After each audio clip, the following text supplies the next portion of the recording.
Microorganisms are routinely found in the pathological specimen.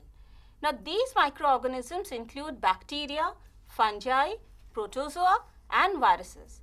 Now, if you leave behind viruses, the other three groups of microorganisms can be very much visualized or can be very much observed with the help of the histochemical stains. Now, histochemical stains means the stains or the color which gives a contrast to the microorganism, so they are readily visible against a light background. So, staining is very much essential in the study of microorganisms. Now, differential staining is a type of staining where we use more than one type of stain so that the different structures inside a single cell can be clearly visualized. We are going to learn those two types of differential stains, and these are Albert staining and Giemsa staining. Now, Albert in 1920 and 21 came out with a special type of stain where he said that he is able to identify specifically Corynebacterium diphtheriae, the causal organism of diphtheria. Now, this stain was known as Albert stain. He said that with the help of this stain, he could distinctly give the color to the metachromatic granules which is present in Corynebacterium diphtheriae. Now, presence of this metachromatic granules is a very distinct feature in many bacteria, and therefore, if we are able to stain this metachromatic granules, we are able to identify that particular bacteria. Ma'am, what do you mean by metachromasia? Metachromasia is a phenomena which is exhibited by metachromatic granules. That means if they are stained with a particular color of dye, they exhibit a color with which they are not stained. For example, if I take a piece of cloth and stain it with a blue color, the piece of cloth will appear blue. But if I stain it with a blue color and the piece of cloth exhibits a red color, that means this is a metachromatic effect or a phenomena which is called metachromasia. The same thing happens in the case of metachromatic granules which is present in Corynebacterium diphtheriae. Albert stain is composed of two different types of stain. One is called Albert stain A and the other one is called Albert stain B. Now, let us learn how they are prepared and why there are two different stains. Albert stain A is made of malachite green, toluidine blue, ethanol, glacial acetic acid and water. Now, during preparation of this stain, we dissolve the dyes, that means the malachite green and toluidine blue, in ethanol, in the measured amount of ethanol, that is 2 ml. And after we dissolve it in ethanol, we take another conical where we mix the glacial acetic acid with water. Now, these two are mixed together in the dye solution and we let it stand for 24 hours, and after that the stain is filtered and stored in a reagent bottle. So, this is how we prepare the Albert stain A. Coming on to the second stain, which is Albert stain B, it is nothing but Albert's iodine or simply an iodine solution. Okay. For it, we have got potassium iodide, iodine and distilled water. Now, you should not take 100 ml of distilled water at first chance only. That means you should not dissolve the whole amount of potassium iodide and iodine in 100 ml of water.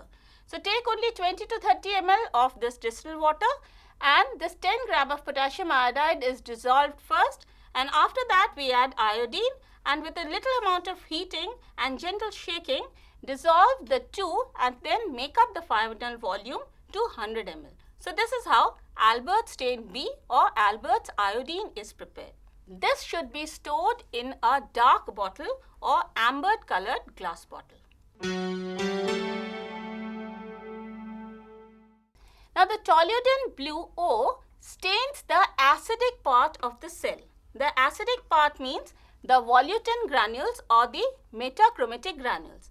The other name of metachromatic granules is volutin granules because volutin granules were first discovered in Spirillum volutins. And the malachite green which is present in the stain, it gives the color to the cytoplasm which has got a neutral pH.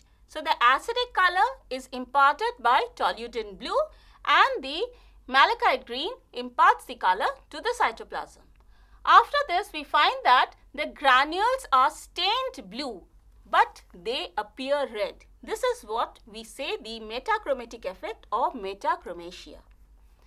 Now after this, we add Albert's iodine or Albert stain B, which is nothing but an iodine solution. Now when we put iodine solution, the metachromatic effect which is exhibited by the volutin granules is being lost, and these granules now appear blue-black in color because they take up the stain or they react with the iodine.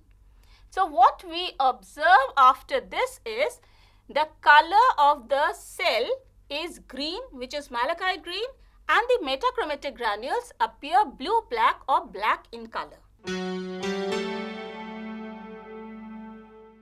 The requirements is the cell suspension, that is the culture of bacteria which you should have, the staining rack, Albert stain A, Albert stain B or Albert's iodine, blotting paper, emulsion oil and microscope, which is a light compound microscope. We first prepare a bacterial smear on the glass slide. Now after preparation of this bacterial smear, we air dry it and heat fix the smear. That means we pass the slide over the flame for few seconds, and this is how the heat fixation of the bacterial smear is done. After that, we flood the smear with Albert stain A and keep it for 3 minutes. So this becomes the primary stain or the first stain that we are going to add in the bacterial smear. After 3 minutes, we drain off the excess stain and flood it with Albert stain B and keep it for 2 minutes. Now in this step, you should remember that you have to drain the excess stain, but you should not wash it or rinse it with water. You should always wash it with Albert's iodine. Now after washing it with Albert's iodine and keeping it for 2 minutes, we wash it with water, air dry it and then observe it under oil immersion or 100x immersion oil lens. Okay. So after you observe it under the 100x immersion oil lens, you wish to see the metachromatic granules along with the bacteria in which it is present. In the case of gram staining, we see that Corynebacterium appears as gram-positive rods with uneven stain. That means this portion is much darker in comparison to the other portion which is light in color. But basically everything is purple in color. In order to have a better contrast, we have gone for the Albert staining procedure, and that is why Albert said that I have discovered a method which is specific for Corynebacterium diphtheri or specific for those bacteria where the metachromatic granules are there. So if you perform the Albert staining, we find that these granules or the metachromatic granules stain black in color and the rest of the vegetative cells appear green in color, that is due to the presence of malachite green. So this is basically a stain which is called a differential stain, which differentiates the metachromatic granule from the other parts of the cell. Why do we go in for the Albert staining? The first or the foremost important significant value of this is we detect the presence of Corynebacterium diphtheri in a specimen sample because that person is showing some clinical manifestations, and whether that person is suffering from diphtheria or not, that should be confirmed with the help of the Albert staining. That is why we say the diagnostic significance of the metachromatic granules justify the identity of Corynebacterium diphtheri and therefore becomes a very important diagnostic tool in order to confirm the presence of Corynebacterium diphtheri, which is a causal organism of diphtheria or whooping cough. The second type of differential stain we are going to learn today is your Giemsa staining. Now, Giemsa staining was discovered by Gustav Giemsa. He was a German microbiologist. he wished to study the histological slides of malarial parasites, that how many malarial parasites are there in a host cell, and therefore he designed a special type of stain, and that is called Giemsa stain. This Giemsa stain stains or colors only the nuclear material or the DNA, and therefore differentiates it from the cytoplasmic content. Now let us study about the composition of this stain, or how do we exactly prepare this stain. We first prepare a stock solution of the Giemsa stain, and for the preparation we dissolve 1 gram of the Giemsa powder in 54 ml of glycerine. After this, the solution is heated at about 60 degrees Celsius for 1.5 hours to 2 hours, and then after cooling it down at the room temperature, we add 84 ml of methanol. After preparation of this solution, we have to filter the solution. Now this filtering of the solution is done when you are going to prepare your working solution. So after filtering the solution, it is kept protected from the light in a dark or amber colored glass bottle. After preparation of this stock solution, we have to prepare a working solution, because the stock solution is the one which is to be diluted and used for the staining procedure. So in order to prepare the working solution, we dilute 1 ml of the stock solution which we have prepared earlier a week ahead in 30 ml of phosphate buffer, which is at a pH of 6.8 to 7. That means at neutral pH. Giemsa is a polychromatic dye. It has got presence of eosine also, in addition to azure A and azure B. The eosine which is present in the Giemsa is attracted to the unneutralized positively charges of the bound azure B dimers. That means those which are bound to the DNA, which are bound to the phosphate groups of the DNA. So when they bound to it, they change the color of the stained DNA, because they are already stained with azure B. But since the eosine now comes in contact with azure B, they change the color of DNA from blue to purple. And therefore, with Giemsa staining, you see a nuclear material or a DNA which is purple in color, because the eosine reacts after the azure B has interacted with the phosphate groups of the DNA. In order to carry out this experiment, for this we should have certain requirements in our hand. The first thing is the working solution of the Giemsa that we will prepare from the stock solution, 100% methanol, blotting paper, emulsion oil, and a light compound microscope. Giemsa is mainly used for the histopathological study. That means we wish to see the number of parasites, whether they are infected with a certain protozoa. We have to prepare the thin film of the blood sample. In order to prepare the thin film, we can have a single film on a glass slide, or we can have 2 films in a single glass slide. So the preparation of the film will be in this way if it is a single smear, or if it is a 2 smear per slide, we can have the drop of blood over here, we can have the smear in this direction, another drop over here, the smear in this direction. In order to prepare this thin smear of the blood, we take a drop of the blood which is to be investigated. With the help of another slide, we just touch this drop of blood and then pull this slide backwards. But this edge should be firmly against the slide. You cannot place any airspace between the blood sample and your slide. Now always the preparation of the thin smear does not take place. Sometimes you have to prepare the thick smear when you wish to see the parasite load or the number of parasites that is present in a blood. You take a drop of the blood, and after taking the drop of the blood, you take a glass roller. After you keep this glass roller, you just move it or simply roll it. When you roll it towards the right hand side, you will see the smear is formed like this. Now this smear is thicker in this side, but as you roll it down and down towards the right side, you will find the thin smear is being formed. That means in a single slide, you are preparing a thick smear as well as a thin smear of the blood.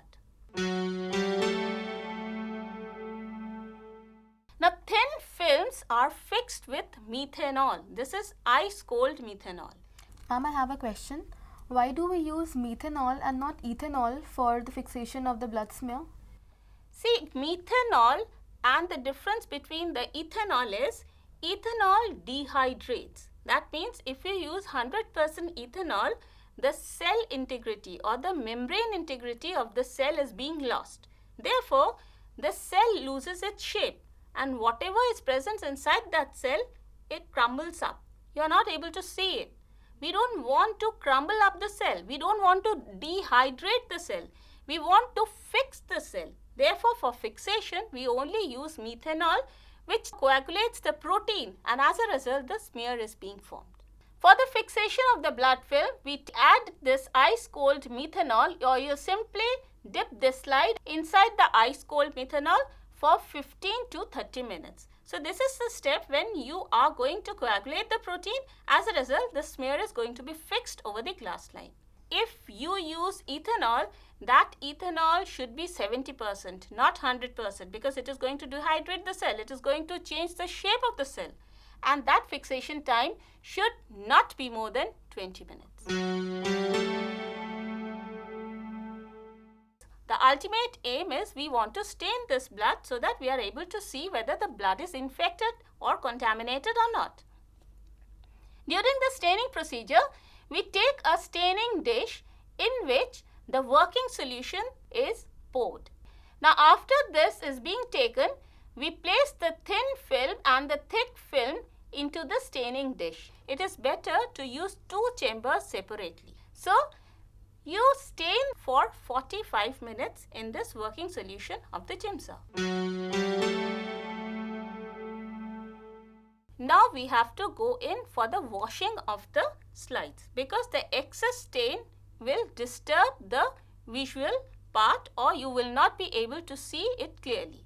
So during washing of the thin film, you wash it in the tap water. You simply open up your tap and wash it gently. You will see the excess Giemsa or the purple color stain which is there will be lost. The thick film are carefully rinsed because they are not fixed with methanol. They are not placed under the tap water, but you take a chamber or a large petri plate where you keep the water and just dip it and then take out the slide. Now, if the thin film or the thick films are not rinsed properly, you will lose the blood sample. Here you can see in this picture how the blood sample is being lost, and therefore the staining is not done properly. But in this case, as you can see, the staining is done nicely. So these are a few precautions you have to take while you are doing it, the Giemsa staining. The last step is the drying of the slide. Now you have prepared the slide, you have stained it, you have washed it or you have rinsed it. Now you have to dry the slide. You can dry it in air, or you can use a small incubator which is maintained at 37 degrees Celsius, or you can use simply a heating plate which is at 37 degrees Celsius or little below than 37 degrees Celsius. But you should not dry your slide in a temperature which is more than 37 degrees Celsius, because that is going to distort your sample. Now this observation of the slide is done under light microscope in oil immersion. That means you take a drop of oil and then you see it under 100x objective lens. Now if you see it under 100x objective lens, these are the two pictures we have seen. This is the Giemsa stain Trypanosoma parasites. Here you can see the parasites. They are very well or clearly seen because this is the pink color of the surrounding media. The pink color, that means the color of eosine. And this color is the color of the Giemsa or Azure A and Azure B, which is bound to the nuclear material. And this shows that this blood is infected with Trypanosoma, which is the causal organism of Chagas disease. This is another slide where we can see the Giemsa stain Giardia and the pink eosine color which is appearing in the background. Giardia is a parasite, its nuclear material is being stained, and in this intestinal mucosa you can see the presence of Giardia is there. Therefore, it shows that this person is suffering from giardiasis. So basically, these stains help for the histochemical study or for the histological study, where you are able to diagnose a specific type of microorganism that is responsible for that disease. Not only we are able to see the parasites or the bacteria which is present, but also we have some other applications of this Giemsa staining. The foremost important application that we come across is in G banding, which is nothing but Giemsa banding. Now this Giemsa banding is the one where we stain the chromosomes, and when you stain the chromosomes, a pattern or a specific picture that is obtained is called ideogram. This ideogram is shown which is of human chromosomes and which can identify the chromosomal aberration. Now this very much is helping the genetic counselors. Genetic counselors are the one who give the counseling to the would-be mothers, whether the child is going to suffer from a genetic disorder or not. So if you take a sample of the spleen and go in for the histological study, you will observe the presence of the parasites which is there, which specifically shows that the person is suffering from Leishmania donovani or some other strain of Leishmania. In this way, the malarial parasites can also be recognized, very well seen inside the human cells or inside the human blood, and therefore this helps in the histological study in order to diagnose the specific amount of not only the quality of the microbe but amount of the microbe that is causing the disease. So we can conclude that the differential stain help us to know the morphological characteristic of a bacteria. That means the different components that is present in a bacterial cell can be very well recognized. For example, Albert stain help us to recognize the metachromatic granules which are the characteristic property of Corynebacterium diphtheri. On the other hand, if we use a Giemsa stain, we are able to know the parasitic load which is present inside the blood or inside any other tissue, and therefore it is responsible to cause the disease. So these two types of differential staining help us in the medical microbiological therapy lessons.